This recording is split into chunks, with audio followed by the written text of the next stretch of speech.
Hey, excited to have you here. I've got Cam Williams joining me all the way from Seattle, Washington. We're going to be talking about plyometrics versus weightlifting for improving vertical jump height.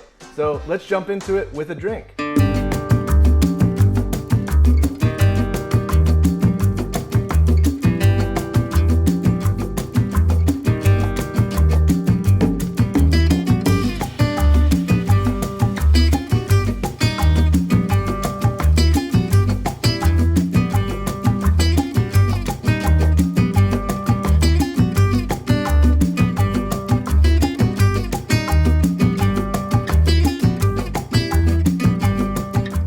Cheers, brother. Cheers, dude. It's been too long. Yeah, man. So I have to say, as good as this drink is, the best part is still the fact that I'm pretty sure you named it after me. Mm-hmm. And because of that, I will forever cherish this drink. And I will tell all my interns now, it's like, would you like to deadlift like Coach Cam? Well, then you need to drink the Crane. When you taste the drink, what does this drink say to you? So I am very much a Reposado fan when it comes to tequila. So I like the bitterness that comes with Reposado. It's like that dry flavor. But I like that you added the lemon juice and the maple syrup. Makes it a little bit sweeter, and that sweet and kind of dryness to it is really good. So it's a good drink. Like for me, this drink, the tequila tells you summertime is still here, at least in spirit. And then the maple syrup and the bitters, I use black walnut bitters for mine. That is something that you could sip around a campfire and be like, this is also seasonal. So for me, it's a perfect transitional drink from summer to fall. I asked Cam to bring a photo of around the time he first started lifting weights, which, when was that for you, Cam? So I started lifting weights when I was about 15. I'd done some body weight strength training before that. I was real big into the push-ups, the pull-ups, all that type of stuff. But around 15 is when I started lifting. All right, let's see the photo here. There it is. We've got 6'1", 150 pounds, and that might be soaking wet. I mean, yes. Yeah. I am embarrassingly thin in that photo. I don't have big arms now, but I look back at that, I was like, why did anyone think I was cute at all? I looked like a stick figure, but I had hops, so I guess that's why people like me. As you can see in the photo, with me sitting on someone's face. Here's my photo. I was a freshman in high school, and I ran cross country, and so this photo was probably right before I first started lifting weights. I got a question for you. What got you into cross country? My dad was a runner. Oh, that's right. Yeah, so my dad ran Division I track and cross country, and he ran marathons, and so I grew up running. That's just what I was exposed to. I remember you telling me that when we were in school together. I completely forgot about that. So now you have to tell the audience, all right, best mile time and best 5K time. So my best mile was 5:18. Let's go. And my best 5K, I broke 18 minutes. I was 17:56 for a 5K. Damn, dude. Believe it or not. If you look at me today, you would not guess that. Damn, I am impressed. I am impressed.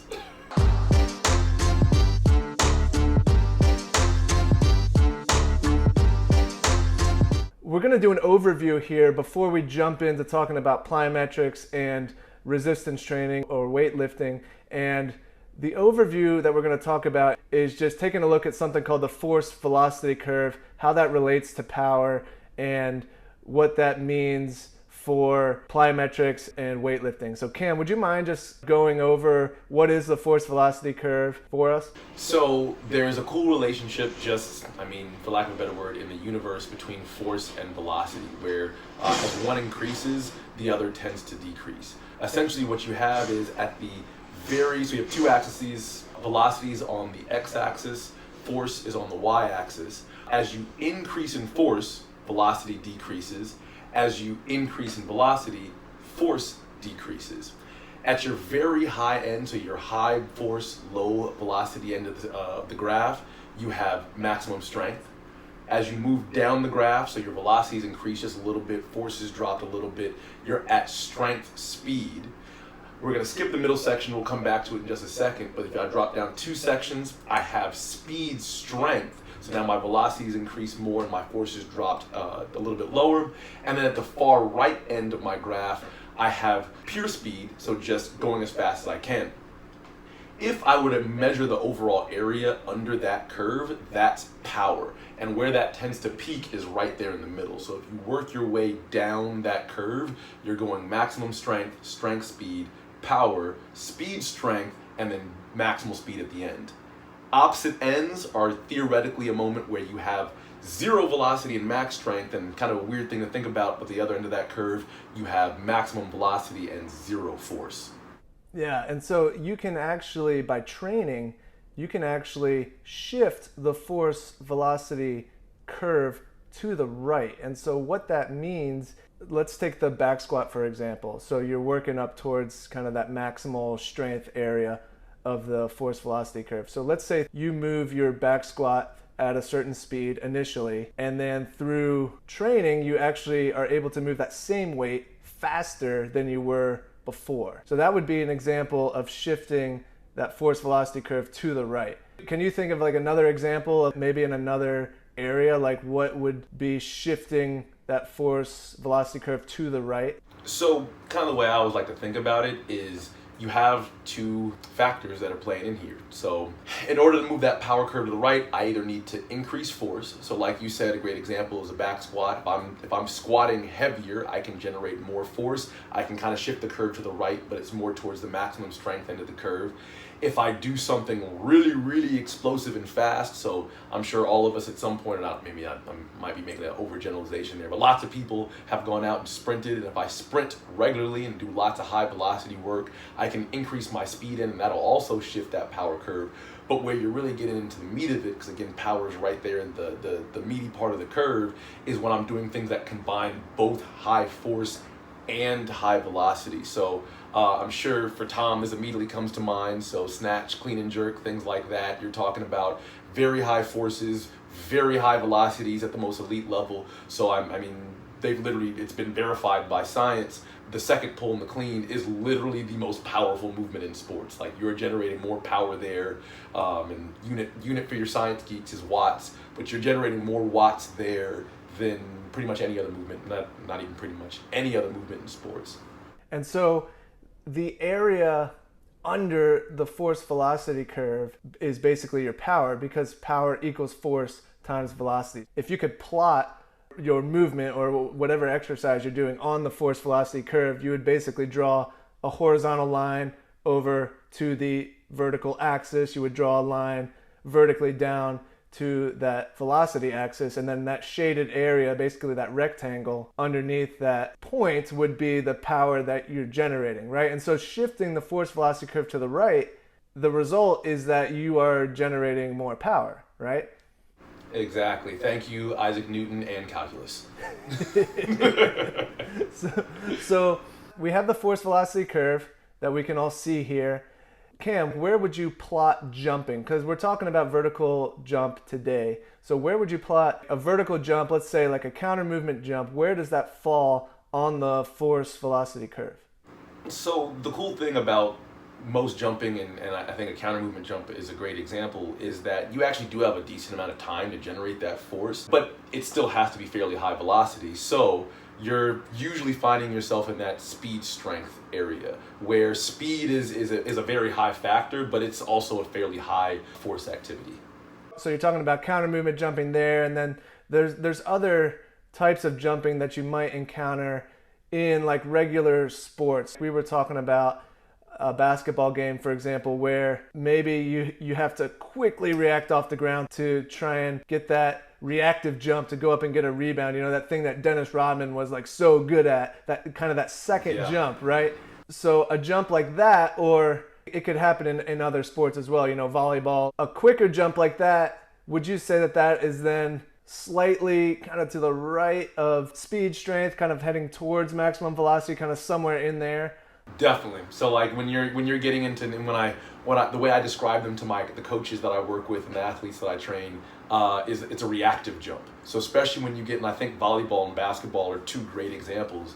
you get that reactive jump where it's land and immediately go back up again, I mean, the time to generate the force just drops down. It's not really in the scope of what we're talking about today, but you run into issues with a topic called rate of force development. There is a rate at which force is developed in the muscles. If the time to develop that force is too low, you just can't do it. Once that becomes a factor, technique becomes a little bit more of a factor, and you start moving more into that maximal velocity area. This force velocity curve is going to be really important as we start to talk about plyometrics and resistance training and how do you train to be able to jump higher. If you need to rewatch this segment, go ahead and do that if needed. We're going to go in and kind of dive into the different types of training now and ways that you can improve your vertical jump.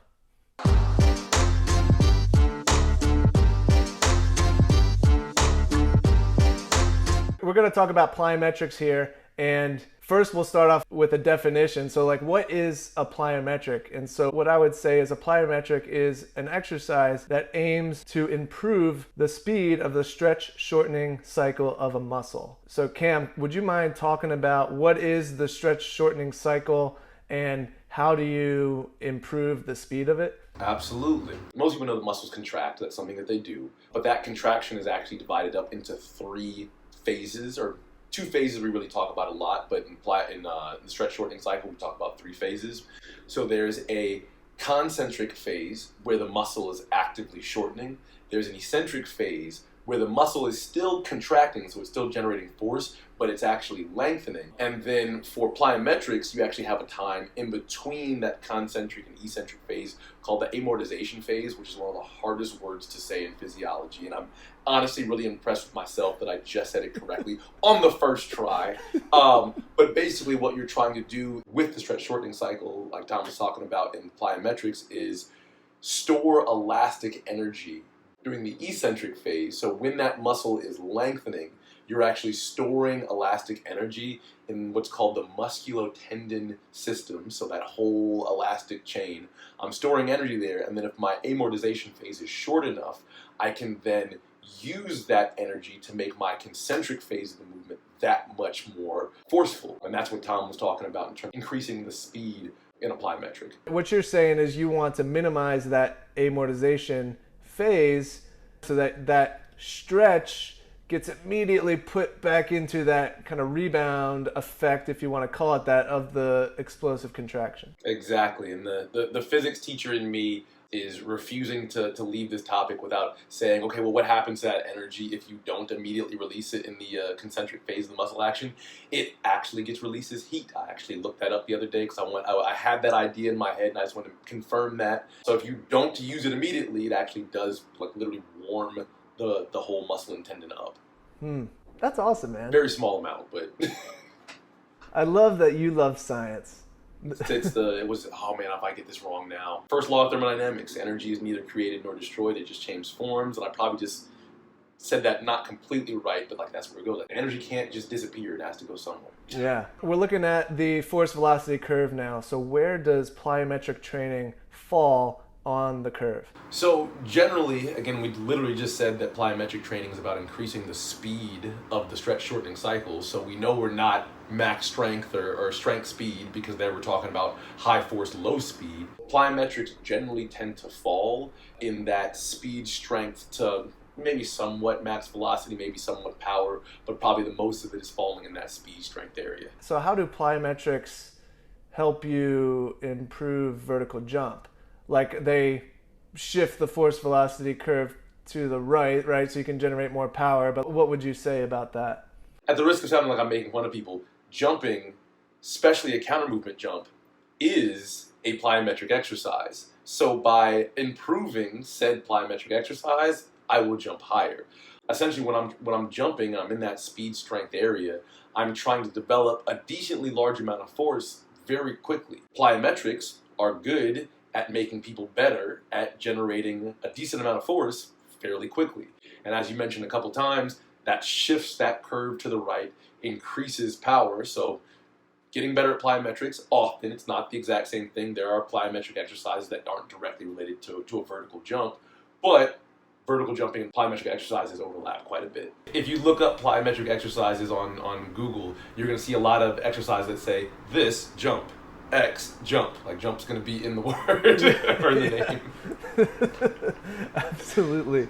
So what is the most common error with people doing plyometrics training where they think they're doing plyometrics, but they actually might be doing something else? So I think where a lot of that comes in is that, again, plyometrics is specifically about the stretch shortening cycle. So there is some jump training that involves jumping from like maybe a stationary start, as like a good example would be like on a box. So if I'm seated on a box and then my goal is to explode right off that box, we kind of mentioned that term earlier, rate of force development. Is there a lot of rate of force development in that exercise?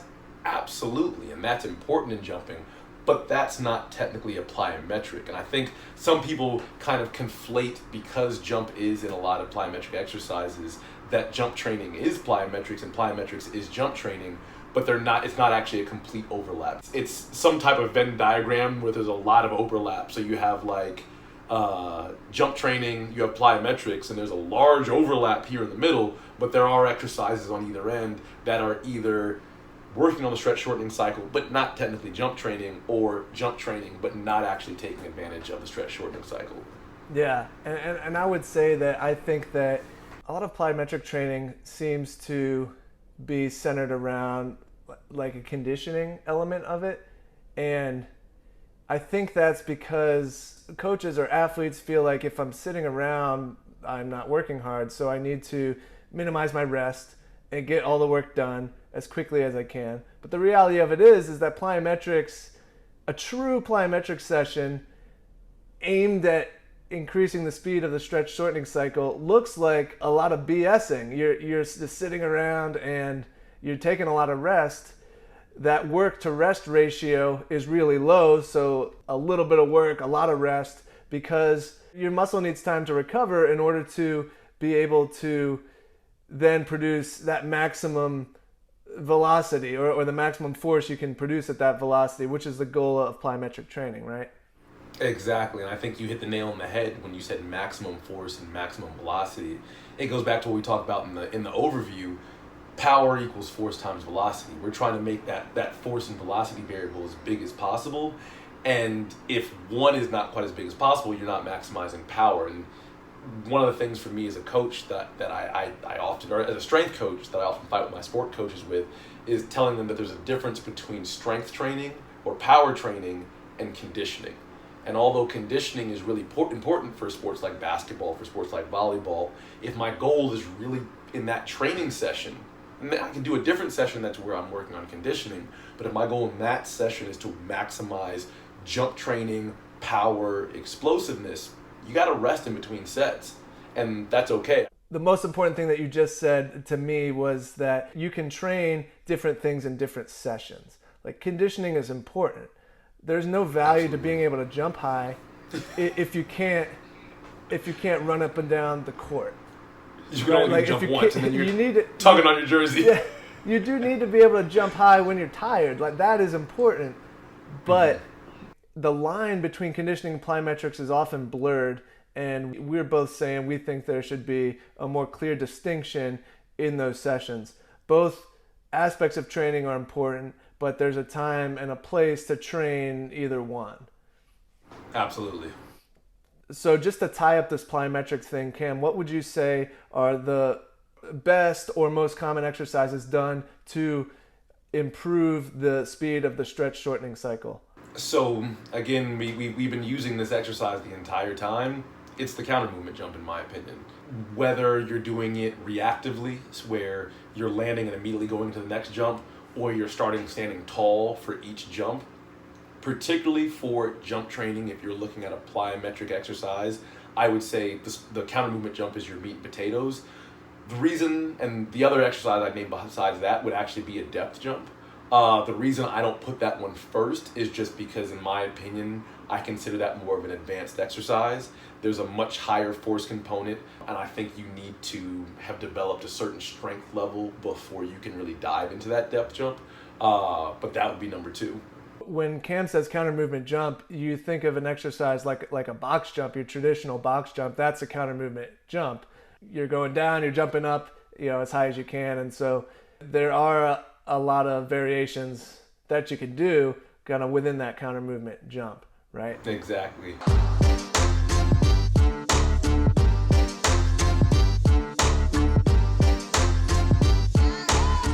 So we've talked about plyometrics. We're now going to talk about weightlifting. So weightlifting is 2 words, and there's a distinction between weightlifting 2 words and weightlifting 1 word.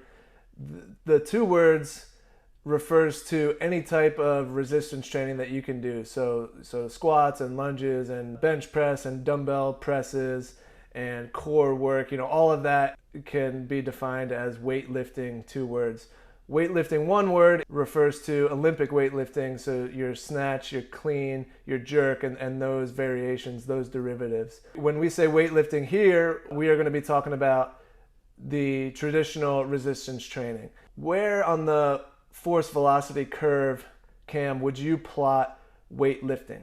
Pretty much on all the spots. I can't think of there's not a whole lot of maximum velocity weightlifting exercises. Everywhere else from like your heavy deadlift and back squat, you're obviously max strength. So a lighter back squat or honestly a heavy clean, you're talking about strength speed. In that lower percentage for your cleans and your snatches, you're talking about power, and probably jump squats in there as well, your heavily loaded jump squats, and then you get down into your weighted throws, so like a med ball throw or something like that, and I could lump that in with weightlifting because it's a weighted implement in that speed strength area, and then like I said, I guess you could practice pitching 2.5s, but I wouldn't recommend it for max velocity. Yeah, and then your lighter jump squats, maybe just the bar on your back, those are going to be, would you say, like right around the speed strength area or pretty Absolutely. close to it?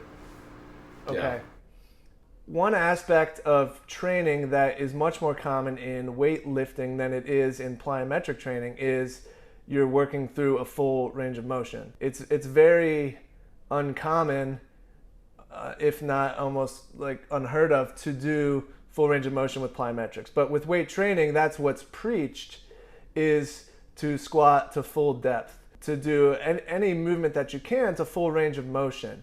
The question that I want to talk about right now is that important? Is working through a full range of motion, is that important at all for vertical jump? I'm going to give my answer first, and I'm going to say that yes, it is. And the reason is because when you jump, you have to land. No one gets to jump and just not land. So your body needs to be able to absorb the forces of coming down and landing on the ground, on the floor. And so by working through a full range of motion, you are strengthening your muscles at every angle possible so that you can land safely, and ideally you're going to prevent injury in that way. So my rationale for why is it important to do a full range of motion isn't necessarily because I think it makes you jump higher in this segment that we're talking about. It's because it strengthens you for the land so that you can be able to jump again and not be hurt. What do you think? So I disagree and agree. And literally the only difference is you are a nice coach and I'm a mean coach. Because if the question is, do you want to jump higher? You don't have to go through a full range of motion. But just like you said, it's going to hurt really bad when you come back down again, and you're not going to be able to jump again after that. So my thing is, if the only goal is to jump high, you don't have to work through a full range of motion. But if your goal is to, be a healthy, functional athlete and human being, I highly recommend going through a full range of motion because that will allow you to jump multiple times into the future. And as we talk about vertical jump height, it's almost like we're talking about it like it's in a vacuum. Like, I just want to be able to dunk so I can record it and post it on Instagram. Like, is the only activity where you jump and don't have to land on your feet, like the high jump maybe? Technically maybe the long jump, but you still want to have some kind of force absorption on a long jump. As someone who has long jumped, I think I would have been upset if I didn't have any force absorption. The sand didn't take all of it. Yeah. The point of what both of us are saying is that injuries often happen on the landing. They rarely happen on the takeoff. So yes, in this vacuum of like how high can you jump, how many inches can you jump, maybe you don't need to do your resistance training through a full range of motion. But in the overall scope of like what is actually real life and real sports, we highly recommend it.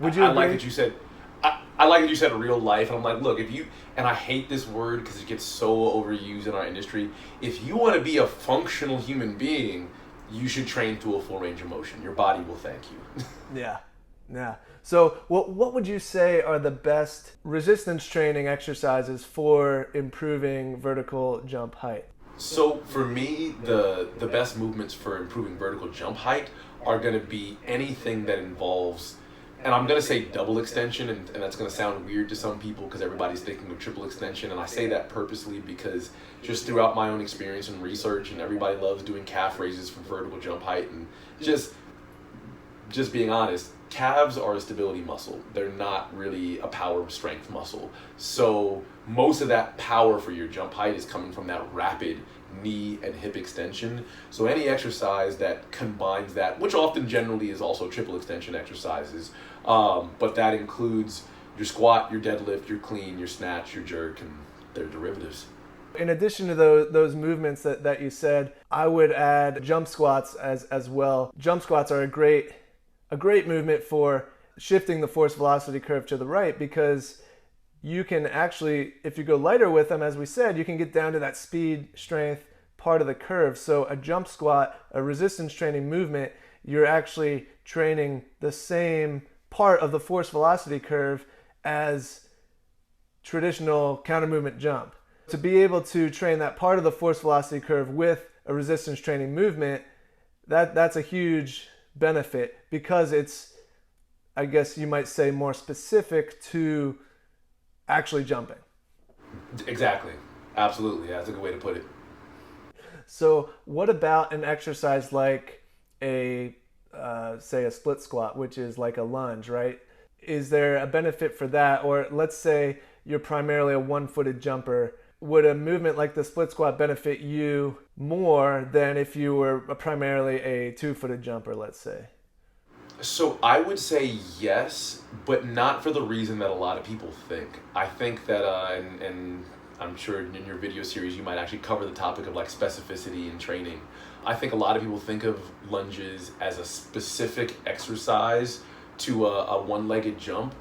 But I would honestly argue that the bigger reason why doing a lunge is beneficial for an athlete that's going to jump off one leg is because it helps you work on stabilizing that leg. And if you're going to do a lot of one-legged jumping, that leg better be stable. Like all your glute med and everything like that, and that leg needs to be strong. And you get more of those stabilized muscle training in something like a lunge. So I just like making that distinction, because I think that people say, oh, it's specific, it looks like it. I'm like, yeah. Just like a lot of exercises, just because it looks like it doesn't mean it's actually accomplishing the same thing. Sure. And I don't want to beat a dead horse, but sometimes you don't get to land on 2 feet.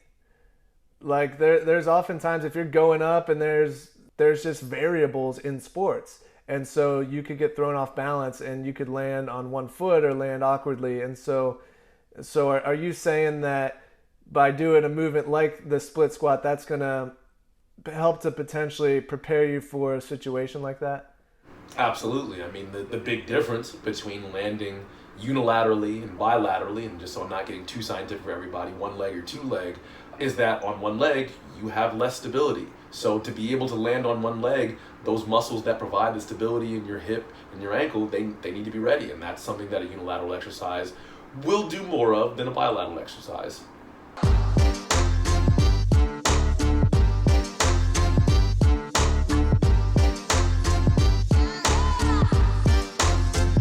So we're going to wrap it up. We're going to tie it all together here. What would you say is the ideal way to train to improve vertical jump height? I can answer it first. Like for me, it would be a combination of resistance training and plyometrics, because circling back to the force velocity curve, your goal is going to be to shift that force velocity curve to the right. you can shift certain parts of the curve, and that doesn't necessarily mean that the entire curve is shifting.